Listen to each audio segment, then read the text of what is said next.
Big boss का काफ़ी खूबसूरत था, बहुत नया एक्सपीरियंस था क्योंकि मैं जब गई थी मैंने एक नेचुरल ऐसे मैं झांसी की रानी अकेले लड़ूंगी वो वाला मेरा जोन था और मैंने वहाँ पे अपना बेस्ट दिया। इट्स लाइक कभी खुशी गम एंड बहुत अच्छा लर्निंग रहा मुझे थ्रू आउट। तो मैंने बहुत कुछ सीखा है। आपको लगता है कि आपको बाहर नहीं आना चाहिए था, मुझे कर दिया गया, ऐसा कभी ध्यान में आता आपको? आई थिंक ये मेकर्स का डिसीजन था कि उनको बाहर मतलब मैं एट द एंड क्या होता है ना, आप कितना अपनी लाइफ से अपनी जॉन सर अंदर से कुछ नहीं जेन्युइनली बोल रही हूँ कि मैं कभी भी अगेंस्ट नहीं बोल कि नहीं नहीं मैं बहुत डिसअपॉइंट हूँ।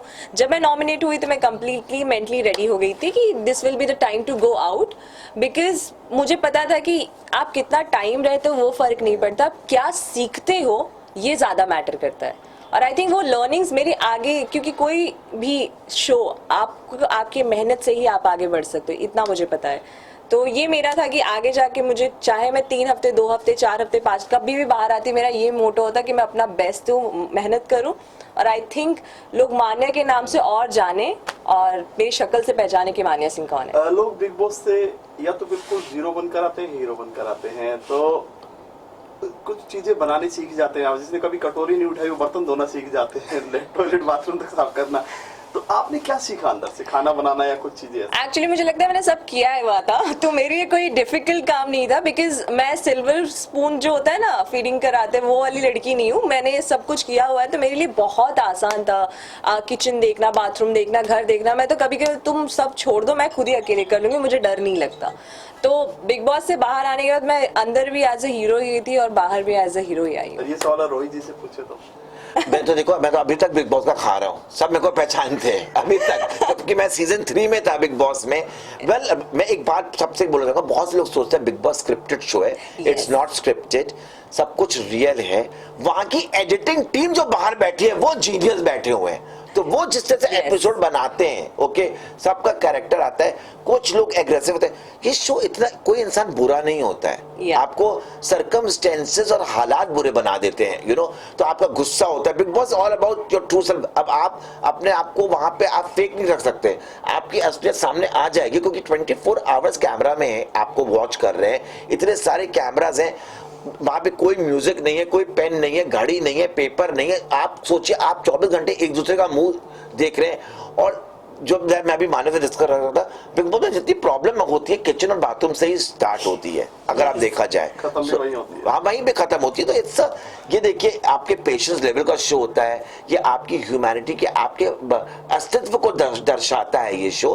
तो आई थिंक सो पर हिंदुस्तान बहुत एंटरटेन होता है। हाँ, all in all Hindustan entertain होना चाहिए, that is the best part. And I think makers हमेशा डिसाइड करते हैं और जो भी करते हैं हर कंटेस्टेंट के लिए बेस्ट ही करते हैं। Exactly. तो वी ऑल 3 में गए थे, 16 आ गया है, काफी टाइम हो गए। हमने एक बैग जो हम ले गए कपड़ों का, घर के कपड़े पहनते थे। हाँ, घर के कपड़े पहनते थे, डिजाइनर कपड़े बेचते हैं। एग्जैक्टली तो हमारे पास कोई स्टाइलिश था, हमने वो तो मैं इतने धमाल के कपड़े पहनता था, मेरे को पैकिंग की बहुत नॉलेज है, because I been travelling the age of नहीं आपकी तरफ तो नो नो नो नहीं, मेरे को पैकिंग का बहुत सेंस है।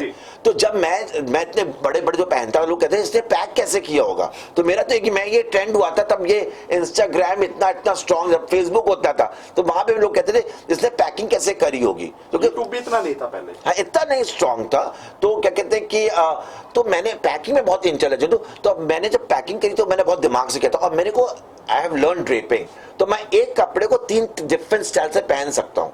ओके, तो वो मेरा प्लस पॉइंट था जो मेरे लिए काम आया। बट द थिंग इज, हमारे पास कोई कपड़े नहीं आए थे, कोई कपड़े नहीं आते थे हमको, हमें लिमिटेड राशन भेजा जाता था। पूनम मम्मा 100 रोटियां बनाती थी उस वक्त। ओके, हम खुद दही जमाते थे, हम लोग खुद दही जमाते थे। तो अभी तो ये जो मैं इनका देखता हूँ इतना कुछ, बेबी दालमोट बिस्किट सब आ रहा है इनके लिए, तो सब कॉफी आ रही है, सब आ रहा है। हमारे साथ तो सलमान भी गुस्सा हो गया चिकन चिकन बोलकर, उस पे तो मैं कमेंट नहीं करना चाहूंगा। देखिए, ये बिग बॉस का शो है, तो सारे दोस्त अंदर हैं। हर शो बिग बॉस का जो है दिन में 3-3 कपड़े बदलते हैं लोग, डिजाइनर के कपड़े हैं। आपने बोला हम घर के पहनते हैं, लेकिन अभी कोई ऐसा है जो सदस्य जो आपके कपड़े यूज करता है, आपके डिजाइन कपड़े यूज करता है बिग बॉस में? मैं हर साल भेजता हूँ। लास्ट टाइम अभी कौन है आपका? अभी मेरे को किसी ने कांटेक्ट नहीं किया है। मैं देखता हूँ कौन पॉपुलर हो रहा है ज्यादा, उसको भेजता हूँ उससे मेरे को टीआरपी मिलती है। तो मेरे को जैसे कि अभी जैसे कुछ जो ट्रेंड करे, तो मेरे को अब्दू को तैयार करना है। आई लव अब्दू, मेरे को जब अब्दू स्क्रीन पे आता है तो मेरा एकदम दिल ऐसे भर जाता है, because I think he is so natural, he is so cute and he is so beautiful as a person, you know, means कि मेरा बस मैं अब्दू के साथ शादी कर लूं, you know, I don't mind being Abdu's wife. मेरे को पहली बार फीलिंग होती है कि भगवान मेरे को इतना छोटा कर दे कि मैं अब्दू की बीवी बन जाऊं, तो इतना मेरे को प्यारा लगता है, बिकॉज वो रियली उसका जो दिल है, जो उसकी मासूमियत है, इतना दिल है, ही इज सो ऑनेस्ट। और जैसे जैसे वो स्क्रीन पे आता है खुद पे एक स्माइल हम लोगों को आ जाती है कि अब्दू को नहीं दिखाया, अब्दू अगर जब वो रोता है या वो अपसेट होता है तो आई वी ऑल फील बैड। और ये मेरा ही नहीं मानना है, ये सबका मानना है, पूरे हिंदुस्तान का मानना है कि he is the cutest contestant. ये मानना भी मानती है इस बात को। हम बहुत वो तो रह के आई उसके साथ, वो बहुत तो रह के अच्छे आई है। दोस्त थे एक्चुअली। अब्दू काफी प्यारे हैं और दिल से काफी साफ है। जब भी उनको पेरेंट्स की अपनी याद आती थी तो हम दोनों ऐसे पहले ऐसे थे कि हम बहुत अनफिल्टर्ड वे में बात करते थे, हमारे पास कोई फिल्टर नहीं रहता था। हम, मेरा इंग्लिश कमजोर, उनका हिंदी कमजोर, तो टूटे हुए लैंग्वेज में हम एक दूसरे से बात करते थे। काफी खूबसूरत रहा है मेरा उनके साथ बॉन्ड। किसके साथ ज्यादा आपकी दिल से खटपट रही है कि नहीं? लड़ी है ये तो। जनरली मेरा ऐसा होता था कि मैं और अर्चना काफी लड़ते थे बट साथ में आ भी जाते थे, बट मेरा किसी से दिल से ऐसा नहीं रहा कि मैं उनसे दुश्मनी करूंगी, ये कभी मेरा नेचर रहा ही नहीं है। तो मैं झगड़ा करके वापस सामने से जाके सॉरी बोल देती हूँ, क्योंकि ये हीट इन द मोमेंट है। कोई ऐसे कोई टाइम आ गया जहाँ आपको लड़ना पड़ रहा है। मान्या देखो, I tell the kind of Manya का जो का बैकग्राउंड रहा है, मान्या की जर्नी जो रही है, यू नो, तो वो उसने बहुत स्ट्रगल लाइफ में देखा है। She started from zero and she is representing, she is become a ambassador of our country.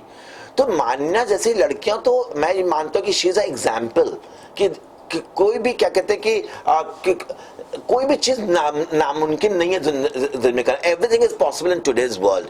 आपके पास अगर आपका हार्डवर्क है, प्रश्न में आप पे कॉन्फिडेंस है और आपको रिप्रेजेंट करना है, तो आज मान्या जैसे मान्या ने प्रूव किया दुनिया में लोगों को, she became a Miss India from here to her journey, from the dark alleys of Mumbai to the escalator of Paris, her journey has been a roller coaster.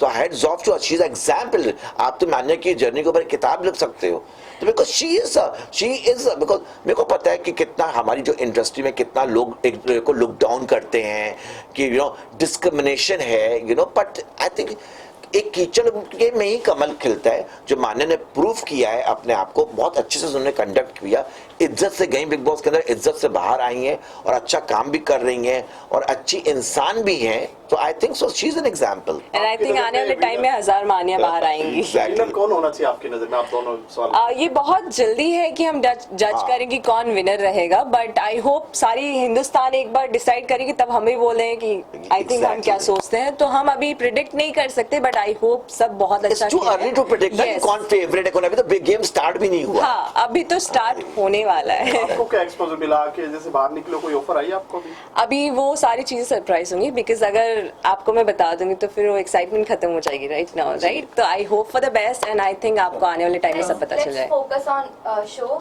और शो की डिटेल्स बताइए, लाइक कहाँ Manya opening है तो closing कौन है? Daisy close करिए, मान्या and Dheeraj open कर रहे हैं। एक्चुअली ये जो वेन्यू है ना, ये 3 हिस्सों में डिवाइडेड है, ओके? तो अगर एक लड़का यहाँ से खोलेगा तो एक लड़की यहाँ से खोलेगी, सो दैट कि हम लोग क्रॉस करेंगे, क्योंकि ये बहुत different, it's a very New York fashion week kind of a concept I am doing, okay? Daisy close करेगी शो को, and obviously you know we all will enter together, and moreover the thing is my collection is all about, ऐसे मैंने as a humanity मैंने बहुत इसको ध्यान में रखा है, बहुत colour, black is the colour of black to the future, तो उसको मैंने बहुत ध्यान पे रखा है। सो आप देखेंगे कलेक्शन, आपको अच्छा लगेगा ना, आप रिव्यूज दीजिए उसके बाद। जाते कुछ कहना चाहेंगे आप?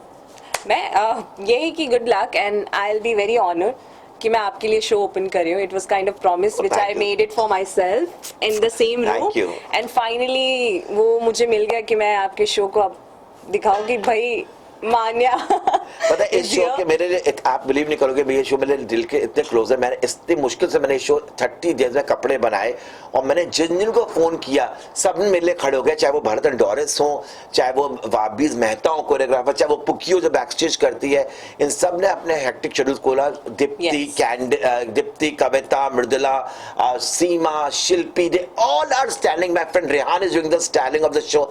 आई am so super excited to launch my Black to the Future collection, and you will see the crowd, you will see the atmosphere. और एक और सरप्राइज है जो किसी डिजाइनर ने नहीं किया है ऑन द, जब आप लोग मीडिया कवर करेगा वो उस दिन आपको दिखाई देगा कि वेन्यू में आप एक हट के चीज देखोगे. Yeah, so we are super excited for the final show. Yes. बात करें फैशन की तो उर्फी जावेद भी यूनिक ड्रेस पहन के आते हैं, उनके बारे में क्या कहना चाहोगे? I think I love her confidence, the way she carry बहुत सराहनीय है क्योंकि आप कुछ भी पहने आपका कॉन्फिडेंस और आपके अंदर वो विश्वास होना चाहिए and that's I think I appreciate her. जी. Now नहीं डेफिनेटली बोल दिया जो बोलना था.